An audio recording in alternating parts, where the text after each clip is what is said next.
Welcome everyone. I'm Andrew Thomson, General Manager of CFMG Capital, and welcome to another episode of Smart Capital. Now, given the nature of the topic we're going to be discussing today, I will give a bit of a brief disclaimer at the start. It's a general discussion. There's no advice intended for our listeners, and being honest, it's for entertainment purposes only. So if you find tax discussions entertaining, you've come to the right place. Each month, as you know, we sit down with an expert to explore a topic that impacts investors and delivers practical insights to help you on your journey towards financial freedom. In this episode, we'll be diving into significant changes in the tax environment for SMSFs and how they may impact the investment decisions of investors. Joining me is Conaill Keniry. Conaill is a co-founder, director and financial advisor with Brisbane-based What If Advice and Accounting. Welcome, Conaill. Thanks for having me. So Director of What If Advice and Accounting.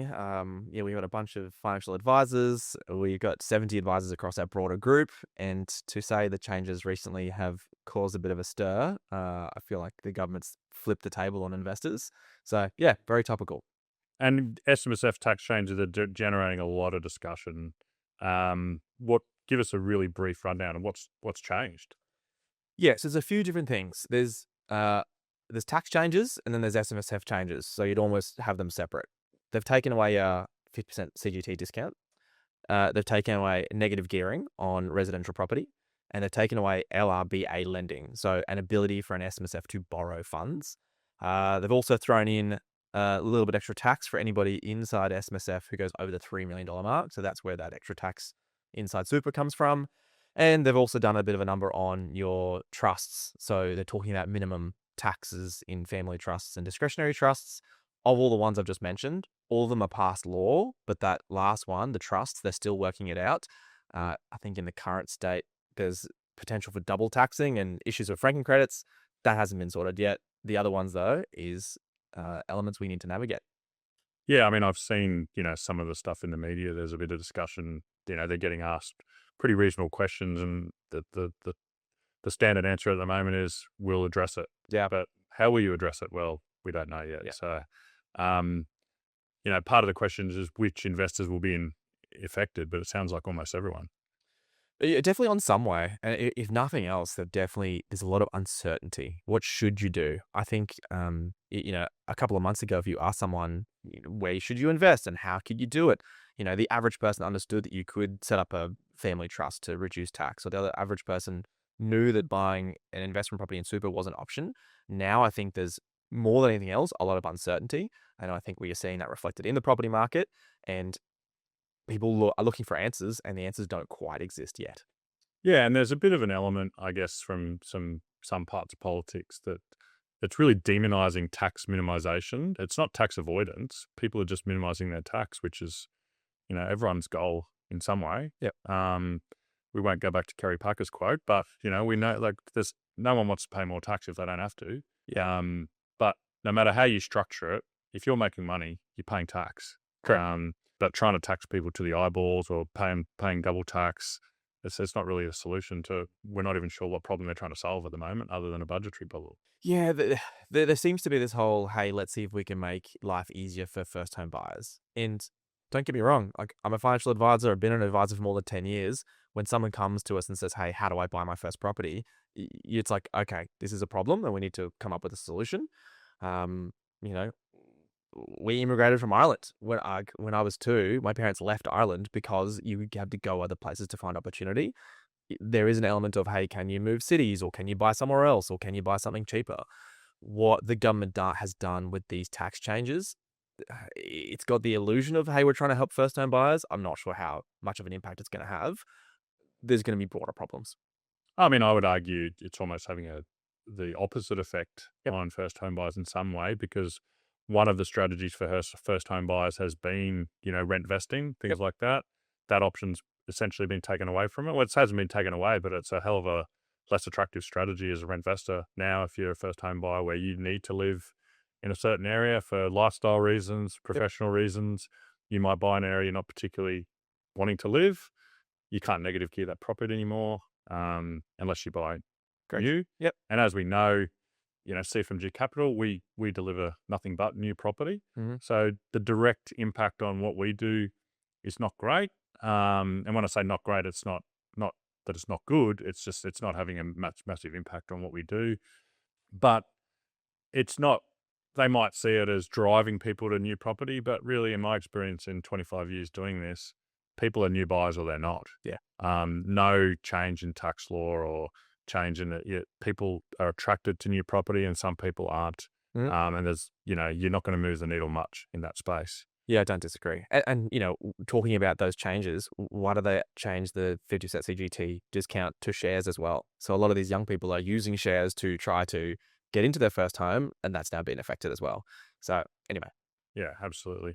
So I guess directly talking about SMSFs, it's topical, particularly for our audience. Yep. Over 80% of our investors invest via their SMSF. So I guess what's the biggest impact on SMSFs that you can see with some of these changes? Yeah, I think the biggest one is the inability to borrow to buy residential property. We speak to lots of different people, and there's different reasons to set up an SMSF. One might be control. Another one might be, hey, we're looking to go into retirement. There is a lot of tax concessions by having an SMSF and owning the underlying asset. There's a lot of tax elements there that you can use, but borrowing to invest was one of those benefits that you could use. You could buy property and gear it. It was Australians love property, so they were able to do it. You can't do it anymore. So now SMSF investors are going to have to think about, well, what else am I going to do instead of gearing? What are my options? And do we think, part of me, do we think that change was done to address SMSFs buying property as a problem market wide, or do you think they're trying to address the issue of diversification? There's a lot of one-stop shops out there where people are, running almost like boiler rooms and setting up and getting people essentially to set up SMSF purely for the sole purpose of buying a property, which we know from diversification rules and things like that, it's probably not the greatest strategy. Yep. Do you think they're trying to address kill two birds with one stone there, or it's just a It's hard to go by what they've said versus what they're actually intending. So what was said, I believe it came from the Greens Party, where they were saying, hey, we believe that investing inside super and buying residential property is another element that's pushing prices up. The maths doesn't seem to add up there. It is literally less than 1% of SMSF properties purchased by SMSFs. However, as an advisor, when I heard it, a part of me was saying, hey, that's a shame. Another part of me was saying that's potentially a good thing for mum and dad investors who shouldn't have been buying investment property. They were Their coerced. balances were too low. They're like, hey, you got $200,000 in super. I'm going to charge you 10 grand to set up an SMSF. I'm going to charge you another 10 grand to go to a buyer's agent to find a dodgy property in the middle of nowhere. I'm really happy that that's not going to be able to happen anymore. And taking money out of people's SMSFs and their retirement savings, that SMSF avenue was one that these dodgy people could use. So it has been closed. So it's a shame for the people who were doing the right thing. It is going to protect some Australians. Yeah, I mean, it's a classic case of any kind of legislation. You're legislating against the lowest common denominator rather than legislating for the market wide. Yep. And I'm not going to sit here and pretend I'm a policy expert, but it could have been addressed by saying that a property can't make up more than a certain proportion of your portfolio or your SMSF, and that could have protected the Australians getting coerced into that sort of thing, while allowing other Australians to have it as a legitimate investment strategy within their SMSF. 100% agree. Or can you add the like first time buyer property is probably under $1 million or just around that $1 million mark. So if you change your percentages of diversification or what that property looks like or how much money you had in super, their good policy can actually help this group of people. A lot of people don't even know about the first home saver scheme. So first time buyers can get their property deposit, put it into super, effectively a little bit of money laundering, pull it back out again, and then get a 15% bump on their deposit. It actually is good policy. It's not that complicated. Put it in, take it back out. Policy can be used for good instead of evil. Yeah, I mean, and that's as you said, that's a good policy. It's remarkable that it's both its usage and I guess its penetration in the market's not huge. No. And And there is that's probably an issue across the board for young people, whether we're talking about investing or superannuation. The apathy of young Australians under the age of 50, even, and I don't mind calling people under the age of 50 young Australians because Yep. I fit in that category, but the apathy towards their superannuation's unbelievable. Yep. The interest people take in their superannuation, given that's what's going to fund their lifestyle beyond retirement, Yeah. is unbelievable. Whereas something like this, buying a house, that's what's on everyone's mind Yeah. from the age of 25 to 30. How many of the average 25 to 30-year-old know about that policy? Yeah, they don't, is the Yeah. first part. The other thing that's interesting is due to all the rhetoric, I feel like sometimes that I want to own a property, it's dwindling away. People aren't Mm. making that their dream. The average age now, the first time buyer is 37. So when we used to think about, should we direct our business towards first time buyers, we used to think about 20-year-olds and 25-year-olds. It's not, it's 40-year-olds. And we are having conversations with 60-year-olds talking about their first time. So Well, and it's a classic case of the prophecy becoming reality. yeah, Where if everyone that's 25 is told how hard it is to buy property, they won't even look into it. correct. Yeah. If you're constantly told in the paper and in the news and every news cycle, young Australians can't buy property, well, you won't even bother looking into it. Yep. It's just you just accept that as reality, and don't look at all the various strategies available to you and the policies available to you to make it easier. Yep. Based on these changes, and a fairly self-serving question, but Mhm. does private credit become more attractive to investors as a result of this? Um, I think short answer is yes. The broader answer is I think people sit in these two different categories. You have the people who ignore their super and they don't really know what's going on, and it's just invested in some fund over here, and they don't think about it. When you sit in front of a retiree or someone's maybe 10 years away from retirement and you talk about, well, where is your retirement going to come from? What are you looking for? Um, and you actually ask them, what do you want your money invested in? When you start talking about property and property funds, they almost feel more comfortable in that than they do in the share market that's volatile. If you sort of said, hey, here's 10 different investment options, which one do you want to pick? I actually think more Australians would lean towards these type of investments. Don't get me wrong, it still needs to be diversified. You need some money sitting in cash. You need some money sitting in, volatile assets like Australian shares and US shares.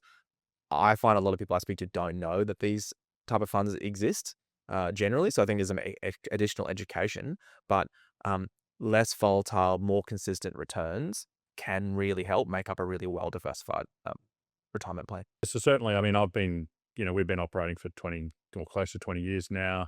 I've been going to property expos, SMSF conferences, and things of that nature, talking about our product, educating people on our product, or not so much on our product specifically, but on the market we operate on and private credit. And one of the most common things that we hear from investors in our product or that are interested in our product is they like that it's another opportunity because, as we know, as you referenced earlier, Australians just have this love affair with residential property. They all think it's this amazing bulletproof asset class. And by giving another avenue for exposure to residential property, it's a really popular thing that makes our product attractive to people. And it is, we're not unique, but it is a way that you can get exposure to the growth available in residential property, the safety in inverted commas, and that's not me saying property is bulletproof and the safest thing going around, but that's how Australians generally feel, and it just gives that opportunity to get exposure through that without taking any debt, mortgaging up, dealing with tenants, all the different things that come with investing in property. It's just another way to get exposure, and I guess that's always been a positive of CFMG Capital's products. So, moving on, I guess if you're dealing with clients today, what's an actionable strategy or change in strategy that you would be talking to your clients about now as a result of these changes? It's a bit like a game of chess where when clients come in, we go, hey, what are the current rules? What are the different tax zones? Where can we get you growth and reduce risk and reduce volatility? There's all these variables, and those variables are now just changed. So we need to review them effectively. The idea of just going and buying an investment property in your personal name for tax deductions, that doesn't exist anymore. So your question is, should that money be invested elsewhere? Should it be a change in asset class? Should you add extra money into super and use super as that tax haven that it now has become? And then if you are moving money into super, then what should you be investing in?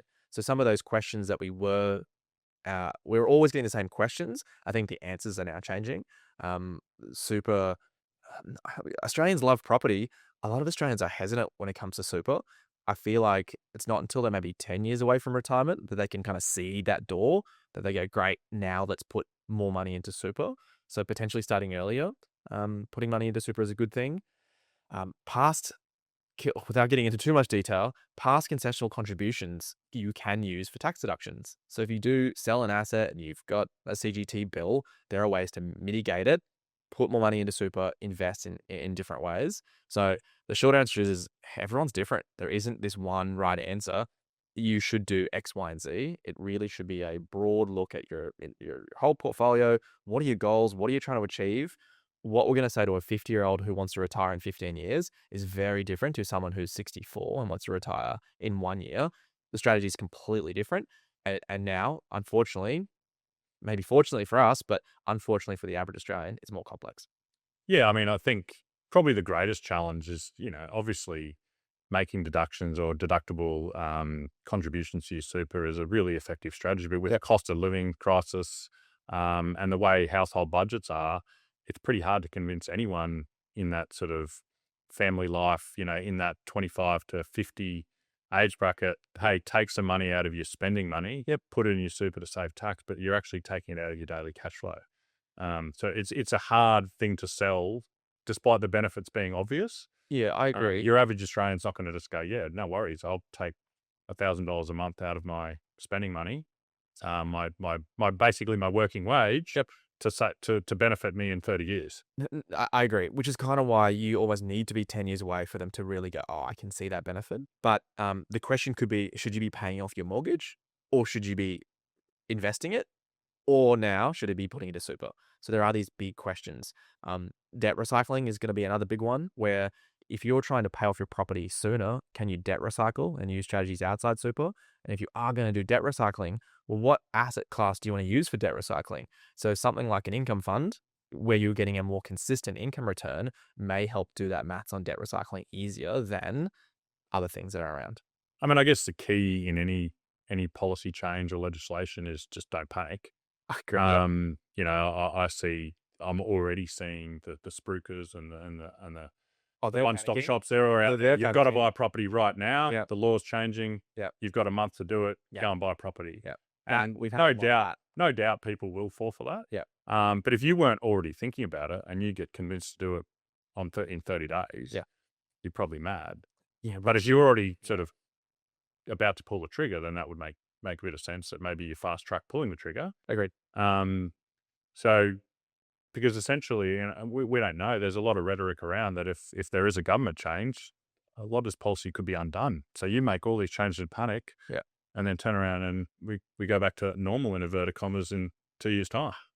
Yeah, and they have worked in some of these changes. So if you have set up complicated structures like trusts, etc., they are proposing a wind down period where if you want to, usually if you move an asset out of a trust to somewhere else, that's a CGT event. You got to pay tax on it. What they're talking about is having this period of if you want to make some changes during a hiatus period, you can without those issues. So don't panic is a very good note. The next one that you were talking about was rushing. Anyone that wants, if you have to rush into an investment, again, asterisk, sometimes there's good reasons. Generally, you shouldn't. But also tax shouldn't always be your number. Something is or isn't a good investment. That's your first question. Does the characteristics of this investment meet my goal? Am I looking for something that's got high volatility, high growth? Or am I looking for something that's low volatility and that's why Australians love property, is it's not as volatile. It's not as crazy as a share market. You don't have these .com busts. I think we might see some flattening in the market. We might see it go down, but nothing like the share market. Doesn't have that same volatility. So step one is, what's your investment choice?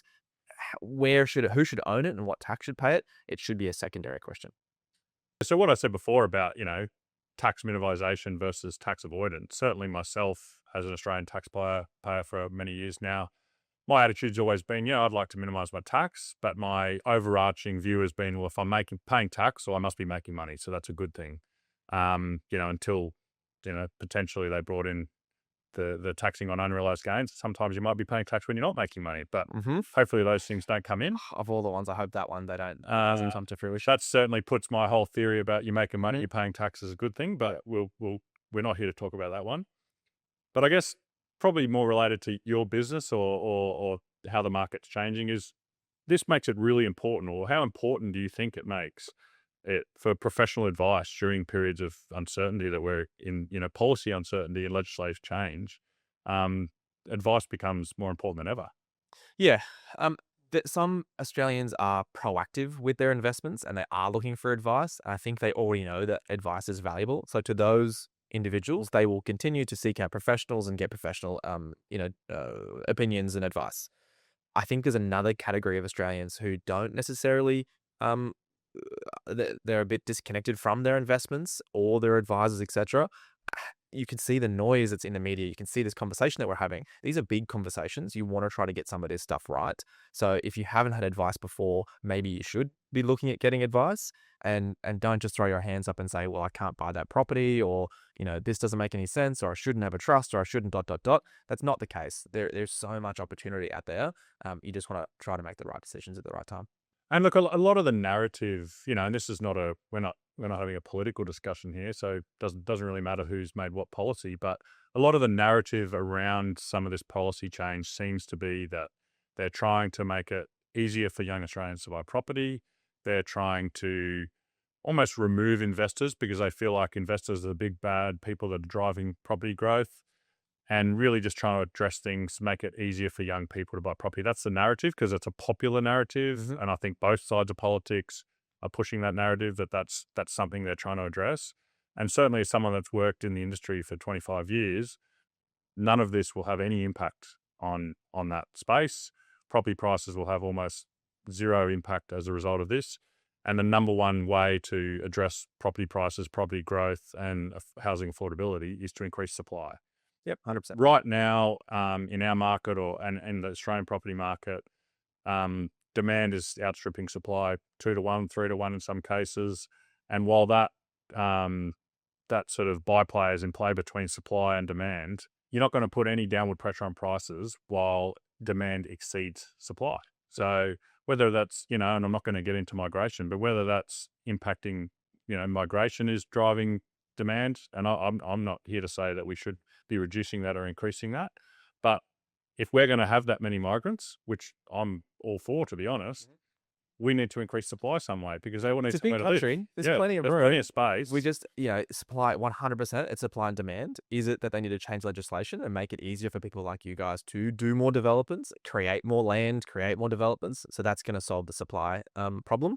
It's also borrowing and lending. So if people can borrow money easily, they're going to then go and, prices are going to go up.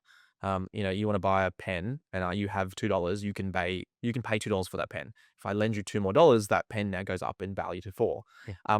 Can they make borrowing easier for young Australians? Can they, I'm not saying give them 40-year loans or 50-year loans, but there is things, supply and demand and access to money, that is such a larger point to look at as opposed to taxing people. It seems like they're actually just trying to tax that generation, the boomers who are all about to retire. I think they're just trying to tax those guys. Yeah, absolutely. And, again, not going to get too deep into policy, but higher LVRs for certain types of buyers, all that kind of stuff. Yep. But yeah, at the end of the day, the elephant in the room is supply does not meet demand. Mm-hmm. And unfortunately, no level of government can solve it on their own. Unfortunately, we've got 3 levels of government that have all got different levers they can pull, but none of them are pulling the right lever. And if they all got together and all pull the lever at the same time, that would increase supply. And, it's not going to push prices down tomorrow. Yeah. But at the end of the day, if we get supply up to meet demand, we're going to see a little bit more downward pressure. Yeah. And certainly as a developer, no developers out there, as I said earlier, no developers out there selling a block for $1 million because they want to make $800,000 profit. They're selling it based on the margin it costs them to deliver that individual block of land. Yep. And if those baseline costs for you to deliver that block of land go down, the price will go down. Yeah. And it's as simple as that. Yeah. And we can talk about, hey, they've got these changes and this is bad and why they're doing it, etc. But for the average person, it is what it is. We kind of need to play the whistle. What are the current rules? And then what can we do in the future? So what is your goal? Are you trying to retire? Are you trying to grow wealth? Are you trying to help your kids? Work out what your goal is, then go, well, how do I do it? What is now with all the changes, what is the best vehicle for me to do that? I think one of the questions you asked before about, what should people with SMSFs and super be doing? I think that goal piece is actually a better narrative to be looking at. Um, it's so funny. You talk to these guys who are about to retire and they don't even know how it works. They don't know that there's an accumulation phase in super and that then moves into pension. That super isn't a thing. It's just a tax category and your assets sit inside super. You need to get income from somewhere. Well, what are you going to do? Are you going to convert everything to cash? Is that what's going to pay for your groceries? Or are you going to have all your money in shares and you're going to sell? But as the volatility changes, you've got to time that somehow. Or it's a bit of a cliche. Are you going to bucket all your money in retirement and know what you're going to access and when, depending on what's happening? For the next year, I'm going to be using cash. For the next couple of years after that, I might have fixed terms or income. My money I don't need for 10 years can be in high growth, high volatile assets. You do need advice to work out what you should be sitting in. And there are investments out there that people don't know about. Australians love property. So when you talk about some of these property funds, again, I'm not sitting here going, hey, you guys have got a great product, everyone should jump in it. Not what I'm saying. It is another great element of their diversification in their portfolios of, hey, should you have something that looks like this and quacks like this to solve your goal problem? Yeah, I mean, it's remarkable. Like you mentioned before, people don't understand there's an accumulation phase and pension phase. I'm making up the numbers, but if you went to the average 30-year-old and said, when do you want to retire and how are you going to do it? They just assume they're going to get to 65 and they're going to retire, but they've actually got no idea how much money they'll need, Yep. how that mystery pot of super money Yep. works, when they get access to it. And even myself, who's worked in and around this field, both in financial services and property, I remember when I was setting up my sort of affairs and I had a meeting with an advisor as part of my SMSF strategy. And he said, what are your goals? And I thought, I hadn't really thought about that. And so I wouldn't mind retiring at 50. Yep. And then he started talking through the numbers and I was like, shit, I'm only 13 years away from being 50 when we had that meeting. I was like, well, we can bench that. Let's change that number to 60. Yeah.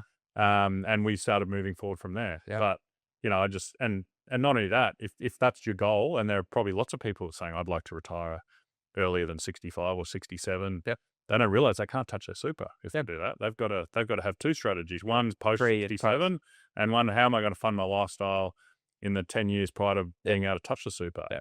And I'm someone that works in the field, and it took a meeting with an advisor to go, for the light bulb to go off. The thing you also just mentioned then was time. So often we look at our assets and liabilities and it's so easy to be a 30-year-old and go, oh, I've got nothing but $5,000. That's not the case. So you have assets and liabilities, and the thing that's in your asset column that no one talks about is time. A 20-year-old has so much time. A 30-year-old has so much time. Someone who comes to us at 60, we can optimize a situation between 60 and 65, but they're time poor. So instead of us talking about how these young people are so hard done by and they can't do anything, it's like, no, you have this huge asset of time sitting there. Use it wisely. But to be able to utilize your time, you got to do some planning and you got to make some decisions today that's going to help you tomorrow. It doesn't mean stop eating the avocado and toast and all that kind of stuff. It just makes some kind of resemblance of a plan. And it can be a 10-year plan. It can be a 20-year plan. Use your asset time wisely. Yeah, poor old smashed Avo gets blamed for a lot of financial issues. It's come full circle now. As someone that doesn't eat avocado, I think I must be primed for an early retirement just because I don't eat avocado. Yeah. So we're getting to the end of our time. So to wrap it up, I've got a couple more questions. What's one tax planning opportunity investors often overlook? I'm sorry, I'm going to give you a cliche answer, but super is the best tax environment in Australia. We have a really complicated tax world, but 15% inside super, 10% on capital gains, 0% in retirement. You just can't kind of get better numbers than that. So I'm not saying a 30-year-old should dump all their money in super, but your broader strategy should be, when am I putting assets into super? When am I caring about super? How do I use super to pay less tax? Like, super is the best strategy. Is there concessional contributions that I can use? What does my plan look like? It includes super. So just consider it sooner rather than later. I mean, I can relate. I certainly, every year at the start of the year, and I'm sort of trying to do my budgets or something, I just think to myself, how much can I go without to get as much of it into super and still be able to live the lifestyle I want to live? work out that number, try and get that into super as quick as I can.